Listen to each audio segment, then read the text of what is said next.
So let's discuss short selling.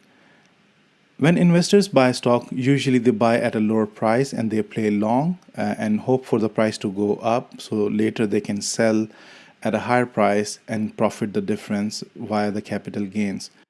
So short selling is opposite of that, where the selling comes first and the buying comes later. So how this works is that a short seller borrows the shares from someone who already owns them, usually a fund manager. The fund manager is happy to give shares because he gets a fee in return of the loan. The short seller then sells the shares in an open market. So what happens next? Well, if things go according to plan, the share price falls and the short seller can then buy the shares back at the lower price, return them to the lender, and pocket the difference minus the loan fee. So, in a different scenario, if the share price does not fall and starts to go up, the short seller is obliged contractually to return the shares back to the fund manager.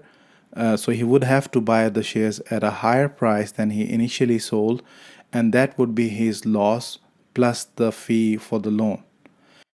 So, short selling is highly risky because you cannot predict if the market conditions will change, and instead of the stock price going down as perceived, it might just go the other way, and then you take a huge loss.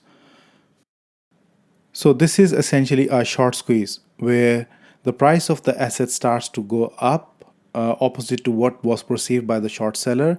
And as he is contractually obliged to buy the shares, he would have either to buy the shares at a higher price than he initially sold and take a loss, or he would have to wait further and pay the fund manager more fees, which means that if the share price still goes up, his losses will also go up.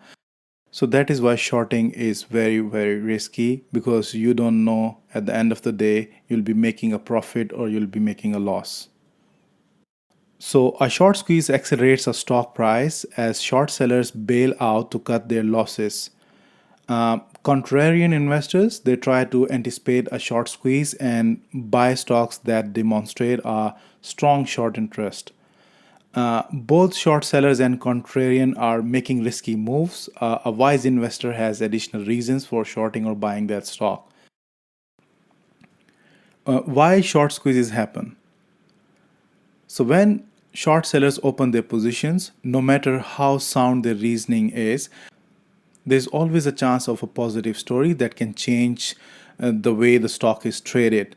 It could be a new product announcement, it could be new management, it could be a good business model or a change in a business model, it could be earnings have exceeded the expectations.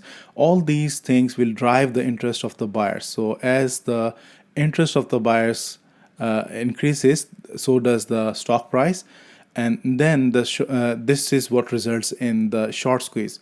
So as a short seller, you are either obliged to close the position because the expiration date of the position approaches, so or you can extend that and wait further if you strongly believe that the fundamentals are still weak. This is just a short spike and later things will go down.